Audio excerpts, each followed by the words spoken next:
सलाम टीवी के इस खास एपिसोड में आपका इस्तकबाल है। बात करते हैं बीबीएमपी बेड स्कैम की। कल तेजस्वी सूर्या जो साउथ के एमपी हैं, बेंगलुरु साउथ के एमपी हैं, उन्होंने दो काम किए थे। एक काम उन्होंने ये किया था, बीबीएमपी में वार रूम में हो रहे घोटाले को उजागर किया था, और दूसरा उन्होंने कम्युनल कार्ड खेलकर इसमें वार रूम में मुसलमानों की शमूलियत पर एतराज़ किया था। उसमें उन्होंने नाम गिनवाए थे, जो 17 नाम थे। 17 नामों को उन्होंने पढ़कर सुनाया था बीबीएमपी के अफसरान को कि ये लोग क्यों हैं और इतने लोगों को क्यों भर्ती किया गया है।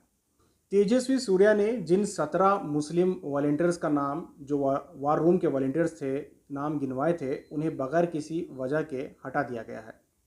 बेड स्कैम पर सीसीबी ने कार्रवाई करते हुए 8 वार रूम पर रेड किया और तकरीबन 4 लोगों को हिरासत में लिया है। पुलिस ने इस बात की जानकारी दी कि इन 4 लोगों में लोग बेड की बुकिंग करते थे, 20 से 40 हज़ार रुपये में बेड को फ़रोख्त करते थे। इनमें 4 लोगों में रोहित, रेहान, शशि और नेत्रावती शामिल हैं। नेत्रावती का ताल्लुक बीजेपी से बताया जा रहा है। अक्सर आज उनके फ़ोटो भी वायरल हो रहे हैं, जो तेजस्वी सूर्या के खुद के साथ, यानी उनके प्रोग्राम में, और बीजेपी के लीडरान के साथ नेत्रावती को देखा गया है। बात करते हैं उन 17 मुस्लिम कोरोना वॉरियर्स की, जो वार रूम में बैठकर दिन रात काम कर रहे थे। अभी तक उनके खिलाफ कोई कंप्लेंट भी नहीं है और कोई कार्रवाई के लिए कोई ऐसा सबूत भी नहीं है, लेकिन बगैर किसी वजह के, महज मुसलमान होने की वजह से फ़िलहाल उन्हें शक के बिना पर हटा दिया गया है। कल तेजस्वी सूर्या चीख चीख कर ये कह रहे थे कि मुस्लिम वॉलंटियर्स को वार रूम में क्यों भर्ती कराया गया है, मुस्लिम अफसरान को क्यों भर्ती कराया गया है। वो नाम गिनवा रहे थे, 17 लोगों के नाम उन्होंने तकरीबन गिनवा दिए। आज जब लिस्ट बाहर आई, सिर्फ साउथ के वार रूम में 205 लोगों की टीम है।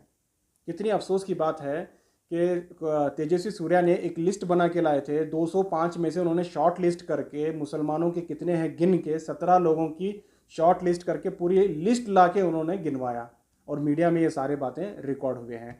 क्या तेजस्वी सूर्या को ये नहीं पता कि 205 में 17 लोगों की तादाद कितनी परसेंटेज है?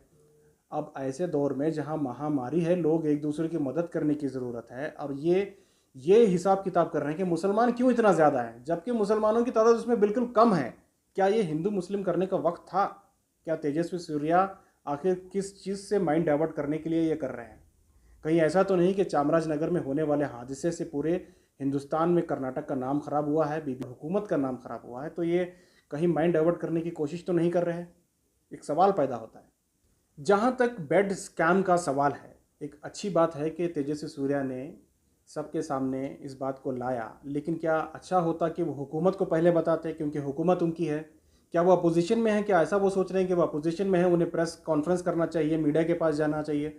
हुकूमत उनकी है, वज़ीर आला उनका है, और वो मीडिया के सामने आके कह रहे हैं कि यहाँ घोटाला हो रहा है। पहले तो उनको अपनी हुकूमत को बताना चाहिए, वज़ीर आला को बताना चाहिए। क्या कहीं ऐसा तो नहीं कि वज़ीर आला को ही बदनाम करने की कोशिश की जा रही है, हटाने की कोशिश? ये भी खबरें सामने आ रही हैं। क्या ये सवाल पैदा होता है इस तरह का? बात मीडिया में, सोशल मीडिया में यही चल रही है कि वज़ीर आला को हटाने के लिए इस तरह की कोशिश की जा रही है। अगर बेड स्कैम है, कार्रवाई चल रही है, पुलिस इस पर छानबीन कर रही है, सीसीबी लगातार इसमें रेड कर रही है, अगर ये मसला सॉल्व होता है और करप्शन रुकता है तो बहुत अच्छी बात है। अगर करप्शन के लिए आवाज़ उठा रहे हैं तो बहुत अच्छी बात है, लेकिन क्या इसमें साजिश भी शामिल नहीं है? क्या इसमें सियासत भी शामिल नहीं है? क्या तेजस्वी सूर्या को क्या सिर्फ प्रेस कॉन्फ्रेंस करके बैठना चाहिए, या हुकूमत को समझाना चाहिए? खुद अपनी हुकूमत है और हुकूमत के तहत ही बीबीएमपी चल रही है। लोगों को बेड नहीं मिला, ऑक्सीजन नहीं मिली, इस वजह से कई लोगों की जान चली गई है। सिर्फ ऑक्सीजन न मिलने की वजह से 24 लोगों की मौत चामराजनगर में हुई है, कलबुर्गी में 2 लोगों की मौत हुई है, और भी कई ऐसे खबरें आ रहे हैं कि ऑक्सीजन नहीं मिलने की वजह से लोगों की अमवात हो रहे हैं। क्या ये सारा मामला अब बीबीएमपी पर आके टिक जाता है? क्या सिर्फ बीबीएमपी के इशू की वजह से क्या ये सारे अमवात को फरामोश कर देना चाहिए? क्या इन पर बात नहीं होनी चाहिए? क्या मीडिया सिर्फ बीबीएमपी पर ही टिक जाएगा? बीबीएमपी में जो बेड स्कैम हुआ है, यकीनन वो बहुत गलत बात है, और तेजस्वी सूर्या ने अगर इस पर आवाज़ उठाई है तो बहुत अच्छी बात है। तेजस्वी सूर्या ने अच्छा काम किया है। घोटाला हो रहा है तो उसे रोकने की ज़रूरत है, लेकिन साथ साथ में उन्होंने एक कार्ड भी खेला है, कम्युनल कार्ड, जिसकी वजह से इस पूरे मामले को डाइवर्ट होने में आसानी मिल रही है। लोग अब सिर्फ ये कह रहे हैं क्या मुसलमान मारने की कोशिश कर रहे हैं, जबकि ग्राउंड लेवल पे मुसलमान इतनी खिदमत कर रहे हैं जबकि कई गैर मुसलमानों के वीडियो आप सोशल मीडिया में देख सकते हैं कि मुसलमान किस तरह से मदद कर रहे हैं। मुसलमानों को अपनी जान की परवाह किए बगैर कई मुस्लिम नौजवान कोरोना वॉरियर्स बन के दिन रात खिदमत कर रहे हैं। पीएफआई के नौजवान हो या सामाजिक तंजीम हो, आज ईश्वर अप्पा का भी एक बयान आता है कि मुस्लिम तंजीमें इस तरह के काम कर रहे हैं। मुस्लिम तंजीमों पर वो इल्ज़ाम लगा रहे हैं। ग्राउंड लेवल पर जाकर अगर वो देखते हैं तो मुस्लिम तंजीमें ही हैं जो दिन रात खिदमत कर रहे हैं। हुकूमत क्या कर रही है, हुकूमत के नुमाइंदे क्या कर रहे हैं, हुकूमत के एमएलए क्या कर रहे हैं, मिनिस्टर्स क्या कर रहे हैं, कोई नज़र ही नहीं आ रहे हैं। काम कर रहे हैं तो समाजी तंजीम कर रहे हैं, और उनको ईश्वर अप्पा घर में बैठ के एसी रूम में ये कह रहे हैं कि मुस्लिम तंजीमें कहीं ना कहीं इसमें मुलविस हैं, बेड स्कैम में मुलविस हैं। क्या सिर्फ हर चीज़ में आपको हिंदू मुस्लिम ही नज़र आता है? बेड स्कैम की तफ्तीश तो चल रही है, लेकिन सवाल यह पैदा होता है कि इसके जिम्मेदार कौन? सवाल किससे पूछा जाए? तेजस्वी सूर्या से पूछा जाए या हुकूमत से पूछा जाए? तेजस्वी सूर्या किससे पूछ रहे हैं? क्या जिम्मेदारी नहीं बनती वजीर आला की? क्या वजीर आला इस मामले को देखकर रिज़ाइन नहीं करना चाहिए? इस तरह से लोगों में सोशल मीडिया के प्लेटफॉर्म पे हो या आम तौर पर तबादला ख्याल हो रहा है कि आखिर सवाल खुद ही हुकूमत के नुमाइंदे कर रहे हैं। जो काम अपोजिशन को करना है वो हुकूमत कर रही है। अपोजिशन तो हमेशा कहती है, ये सिद्धरामैया तो शुरुआत से कह रहे हैं कि घोटाला हो रहा है, कोरोना वायरस के वबा के शुरुआत से ही घोटाले हो रहे हैं, लेकिन कोई मान नहीं रहा था। आज खुद हुकूमत के नुमाइंदे यानी एमपी, बीजेपी के एमपी खुद बोल रहे हैं कि घोटाले हो रहे हैं।